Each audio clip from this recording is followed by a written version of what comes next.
He believed her silence was the ash left after desire burned out. But silence is not the remains of fire. It is the spark held between two fingers, deciding if it will burn him or disappear. A man who has only known power through noise does not recognize danger when it arrives without sound. She withdrew not because she lacked words, but because language had become too merciful. What she withheld was not affection, it was the mirror. Without her voice to shape his illusions, he was left with his own reflection. And that is where the fracture begins.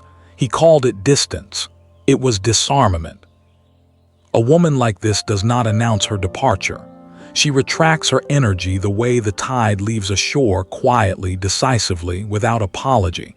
He felt the change before he understood it. The conversations thinned, the reactions faded, the urgency dissolved into stillness. He thought it was temporary. He thought she was thinking things through. But thought was a luxury he mistook for hesitation. There is a silence that begs to be filled, and there is a silence that devours whatever touches it. Hers was the second. When she stopped reaching into his shadow to keep him warm, something ancient awakened in him, not love, not grief, but the echo of a king he had buried under ego. He had been comfortable in his unexamined self. She had been the audience to his persona, the soft place his entitlement landed. He never realized that every word she spoke was holding the weight of the truth she chose not to unleash. It is not her silence that unnerves him now. It is that she no longer bleeds into his blindness. A man does not fear losing a woman until her absence stops centering him. Only then does he face the terror of meeting himself without distraction. What he claimed as indifference was actually an inability to confront the hollowness that surfaces when attention is no longer guaranteed. He looked for signs of weakness in her quiet, but found only sovereignty. He thought endurance meant dominance. She understood endurance as observation. His patterns revealed themselves long before she stepped back, but she did not warn him. Warnings are wasted on those who believe they cannot be left. She did something far more dangerous. She let him speak himself into exposure. When projection has no container, it returns to its source. He can no longer accuse her of what he is unwilling to see. What once sounded like critique now lands as prophecy. She has become the silence that dismantles his performance. Every attempt to provoke her is swallowed by a void he cannot manipulate. He remembers her laughter, but now it sounds like something that belonged to a softer timeline. He remembers her presence, but now it feels like myth. Memory is not comfort, it is confrontation. He did not lose her attention. He lost his mask under the weight of it. There is a point where a woman no longer argues, explains, or corrects. That point is not resignation, it is awakening. The anima he projected onto her has been recalled. The parts of him he placed in her hands now burn to be reclaimed, but he is unskilled in the language of retrieval. He wants her back not because she was his, but because without her reflection, he is unrecognizable to himself. An untended man confuses devotion with possession. He never learned that a woman's presence is a privilege of resonance, not a guarantee of identity. She did not abandon him. She abandoned the version of herself that tolerated his unconsciousness. That is the loss he cannot articulate, not her body, but the devotion that once held his shadow without naming it. There is no rage in her distance, only completion. The quiet she embodies is not the quiet of retreat, it is the quiet of arrival. A queen does not remind a man of what he stands to lose. She simply ceases to stand where his conclusions place her. Perhaps what unsettles him most is not that she is gone, but that she left without wounding him. She did not need to break him. She needed only to stop holding the illusion that he was whole. Her silence did not punish, it revealed. And revelation is far more lethal than retribution. But here is the question he avoids in the dark. Was it her silence that changed him, or the parts of himself he heard inside it? He tries to resurrect the version of himself she once believed in, but resurrection requires death, and he has not yet buried his performance. The shadow king she awakens is not the tyrant who demands devotion. It is the sovereign self he has long exiled in favor of validation. He does not know how to meet that figure without trembling. When she withdrew her voice, she withdrew the spell that allowed him to remain unexamined. There is an order to these hauntings. First, the discomfort, then the denial, then the involuntary descent.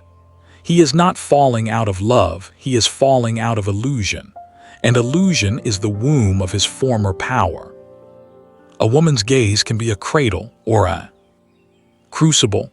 He once mistook her eyes for sanctuary, not realizing they were the last holy place his falsehoods were allowed to breathe.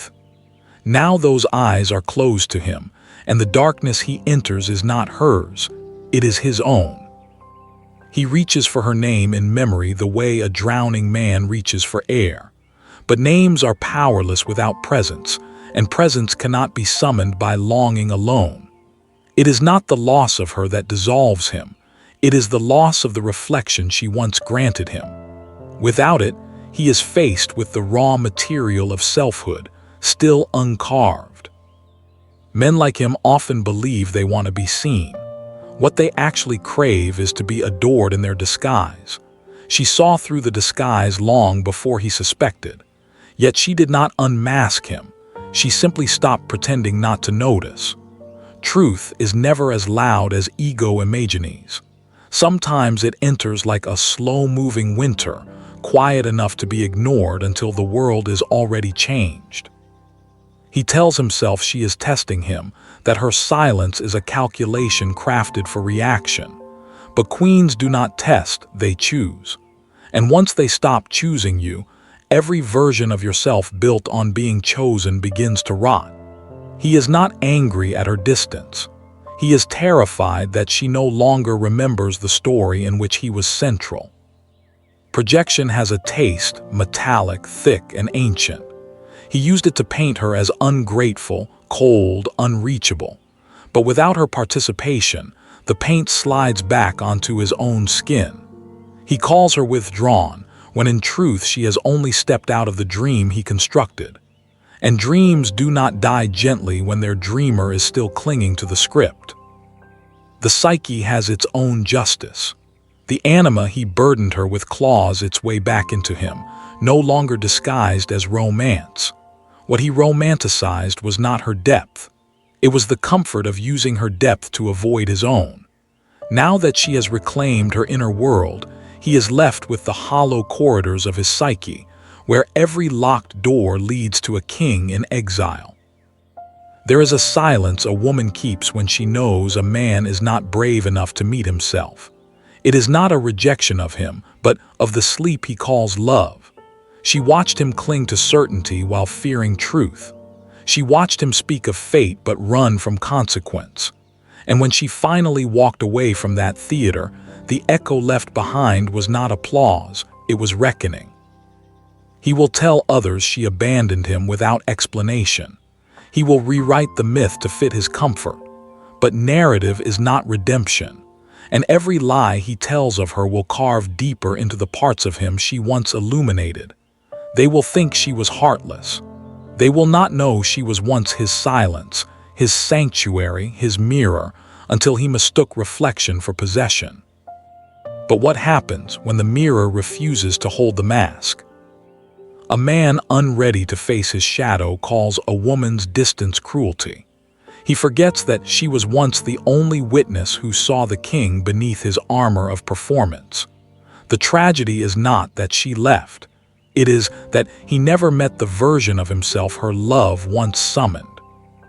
He searches now for signs of return, not understanding that she does not return to places she had to resurrect herself from. There is a difference between abandonment and ascension. He has only known departure as a wound, not as a coronation. Her silence has become his alchemy.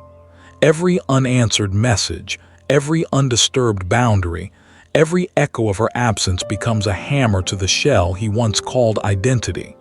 What he resists is not her loss. It is the death of the self that believed she was his to lose. Perhaps the real fear is not that she is gone. The real fear is that she is no longer his mirror, and he is no longer her witness. There is a moment in every man's unraveling when memory begins to taste like prophecy. He replays the softness she once carried, trying to locate the exact second it shifted into detachment. But detachment is not a moment, it is a migration. A woman does not vanish. She retracts the world she once offered. She did not start with silence.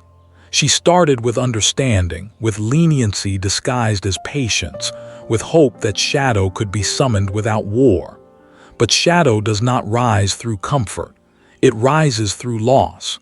And she, knowingly or not, became the architect of his reckoning. He loved the version of her that absorbed impact without rupture. He loved the way she translated his chaos into meaning. He loved the reflection she gave him because it asked nothing and revealed everything. But the woman who reflects without boundaries eventually sees the cost of translation. Her light begins to speak in bruises no one else can hear. There is a difference between being seen and being consumed. He never noticed when the balance shifted. He confused access with intimacy, her forgiveness with his worth. In the beginning, her presence felt like blessing. Toward the end, he began to assume it was owed. The Queen Archit. Ip does not announce her transformation. She withdraws her energy the way a serpent sheds skin, not as escape, but as emergence. He thought she was growing cold. He did not realize she was stepping into a form that could no longer hold his projections without shattering them. When she stopped responding, the silence was not empty. It was full of every truth she never voiced, every instinct she muted, every disappointment she swallowed to keep the peace he mistook for love. There is a violence in self-betrayal that no argument can compete with. He walks now through the world with the ghost of her stillness trailing him like a scent. He searches new faces for her gravity, new conversations for her depth, new bodies for the place his shadow once found shelter. But shelter without sovereignty is a cage, and she had begun to dismantle its walls long before he heard the first crack. The mind tells him she will return when he proves his devotion. The ego tells him she is testing his endurance. The shadow whispers a different truth. She has already crossed a threshold he cannot enter untransformed. There are men who fear abandonment and men who fear reflection. The latter believes he is safe as long as the mirror remains within reach. But mirrors do not stay where they are no longer honored. She did not break the mirror, she took it with her. And with it, the image he once clung to. He tries to resurrect connections with urgency disguised as clarity, but urgency is a language she no longer speaks. Her intuition does not negotiate with ghosts of past potential. She has become fluent in the dialect of distance, where words are unnecessary and presence is currency. The anima he once projected onto her now claws at his ribcage from the inside. What he loved in her was the unlived part of himself. Now that she has withdrawn her reflection, he must face the famine of his inner landscape. Men call it heartbreak when a woman leaves. They call it awakening when silence forces them to meet the man beneath the performance. What terrifies him most is not that she is silent, but that her silence is not about him. Power begins when interpretation dies. Her silence is not a pause in the story. It is the conclusion of the chapter where she was written as his echo. He begins to question the certainty he wore like a crown. Was she ever his, or was he only borrowing the parts of himself she awakened? Did he love her, or did he love who he became in the reflection she offered? And if that reflection is gone, who remains? A question forms, unspoken but relentless. What if the king he imagined himself to be only exists in the presence of a queen who believes he's real? There is no greater undoing than realizing the throne was never claimed, only performed, and performance collapses in the absence of an audience. The Shadow King stirs not in the man who is loved, but in the man who witnesses the ruins of his illusions. She did not slay him. She stopped feeding the mask that starved his becoming. He will not name it yet, but something is shifting. The silence that once wounded now beckons, not toward her, but toward the self he has never dared to summon without her light to guide him. The queen may be gone from his hands, but not from his psyche, and the shadow, once awakened, does not return to sleep. He begins to feel the consequences of every moment he mistook her softness for permanence. The silence does not shout, it corrodes. It peels back the layers of his rehearsed identity with a patience that feels like fate. He tries to distract himself with noise, but distraction is a dying currency when the soul begins its revolt. There is no chaos in her absence, only order, the kind of order that exposes what was chaotic in him all along. His coping mechanisms begin to lose their grip. The validation he once collected no longer satisfies. The performances he repeats no longer land with the same conviction. Even his voice feels foreign when spoken into emptiness that does not bend for him. He hears whispers of the man he could become, but they arrive like riddles. One moment he clings to indignation, the next he tastes reverence. It is disorienting to grieve something he believed he still deserved. Sovereignty does not wait for the unprepared, and she has become sovereign. Once he believed she remained because she could not leave. Now he understands she remained because she was watching, not him herself. Watching the moment she would no longer choose distortion over truth. And when that moment came, she did not warn him. Warnings are for those still negotiating their worth. The wound he feels is not abandonment. It is exposure. The realization that she did not reject him. She outgrew the version of herself that accepted him without question. That is a loss no apology can reverse, because apologies cannot shrink a soul that has already expanded. He tries to remember the last time she asked for anything. It unsettles him that he cannot. He remembers the way she listened, the way she made space, the way she absorbed impact. But he cannot recall when she last reached for him without restraint. That is how long she had been withdrawing not from him, but from the illusion that love meant erasure. A woman does not rise by accident. She rises when silence becomes less painful than self-abandonment. And in that rising, she becomes mythic, not because she is unreachable, but because she is no longer available to those who require her to collapse in order to stay. He speaks of her now as though she turned to stone, but stone is not absence, it is memory hardened into boundary. The softness he misses did not die, it was reclaimed. And reclamation is rarely gentle to the one who profited from her forgetfulness. He wonders if she hates him. He wonders if she feels nothing. He wonders if someone else has taken his place in her mind. But the truth he cannot hold is simpler. She is no longer orbiting around the question of him at all. When a woman stops reacting, she is not frozen, she is free. Silence unsettles the uninitiated because it does not negotiate. It does not explain its logic or seek understanding. It does not mirror projections or correct false narratives. It simply stands there, unmovable, sovereign, unbothered by interpretation. His panic is not that she is silent. It is that her silence does not center him. The Shadow King rises not in comfort, but in confrontation with the void left when the queen's attention is no longer a throne. Every instinct in him urges resistance, to seek her out, to provoke, to demand resolution. But something deeper whispers, if you chase her now, you will not find her. You will only meet yourself. And perhaps for the first time, the threat of meeting himself feels more real than the threat of losing her.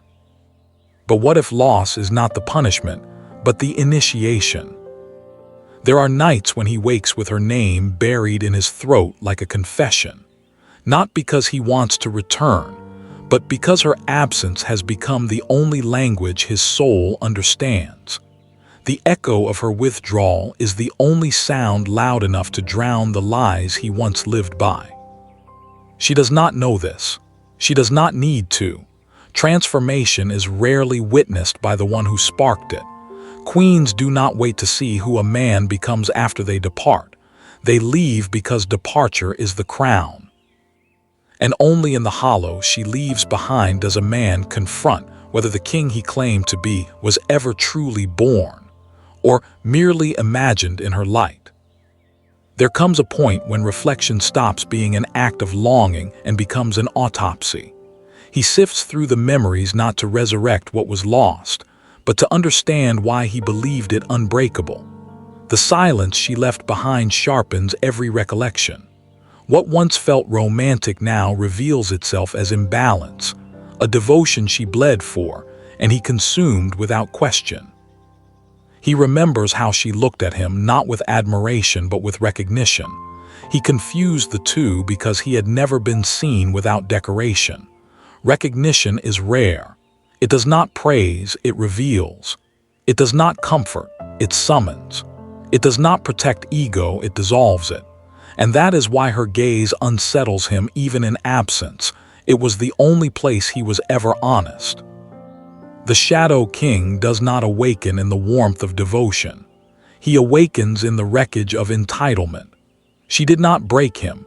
She stopped cushioning his collapse. And without the softness of her presence to absorb the impact, his psyche now hits every surface of itself with force. He was never afraid of losing her love. He was afraid of losing the version of himself that her love allowed him to avoid confronting.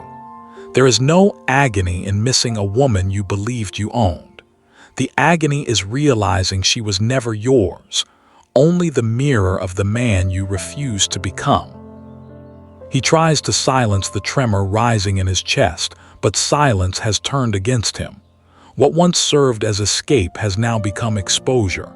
The quiet is no longer empty. It is inhabited by every truth she did not speak. He imagines her anger, her heartbreak, her longing, but none of these fantasies hold. The only thing in her silence is completion. Completion is not gentle.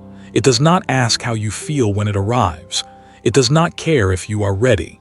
It does not console the undone parts of you. It moves like a verdict, final and unblinking. That is what sovereignty sounds like. Not loud, not cruel, inevitable. There is a madness in wanting back what you once neglected. But what he wants is not her return. It is the undoing of the moment she stopped making him the exception to his own behavior. That moment rewrote the hierarchy of his reality. Her withdrawal was not rejection. It was reordering. He looks for signs that she still feels him, but the queen does not speak in signs. When she leaves, the spell breaks. She no longer translates her intuition into softness. She no longer edits her truth for his comfort. The crown she wears now is not jeweled, it is made of distance, woven with clarity and silence. And yet something in him shifts, not out of nobility but survival. The psyche, when starved of illusion, begins to seek nourishment in truth. He feels the stirring of rebellion against his own avoidance. The Shadow King does not roar at first, he whispers. He does not demand the throne, he gathers the bones of what was denied. He remembers the way she stopped explaining herself, the way her eyes no longer searched his, the way her presence turned from invitation to observation. At the time he called it withdrawal. Now he sees it as witness. She had already seen the end. He was the last to arrive. Perhaps the most brutal revelation is this. She did not leave because he failed to be loved. She left because he refused to be seen. Love could have survived his chaos, but not his absence behind his own eyes. A man who avoids his shadow does not lose a woman. He loses the realm within himself that her presence once illuminated. He begins to sense the truth that terrifies all uninitiated men, that the queen was not a chapter in his story, he was a moment in hers. And moments do not get reclaimed. They get remembered, then released. But memory has its rituals, and within his, she is no longer the woman who stayed. She is the threshold he was too afraid to cross. There is an old law in the psyche. The feminine does not abandon. She withdraws her divinity. And when divinity retreats, the false king falls to his knees, not because she commanded it, but because gravity finally answers to no illusion. She will not turn back. She has become the myth he must now confront within himself. And the question waiting in the silence is not whether she returns, but whether he will rise in the vacancy of her absence or rot in the ghost of her reflection. The woman who knows her darkness no longer apologizes for the fire it brings.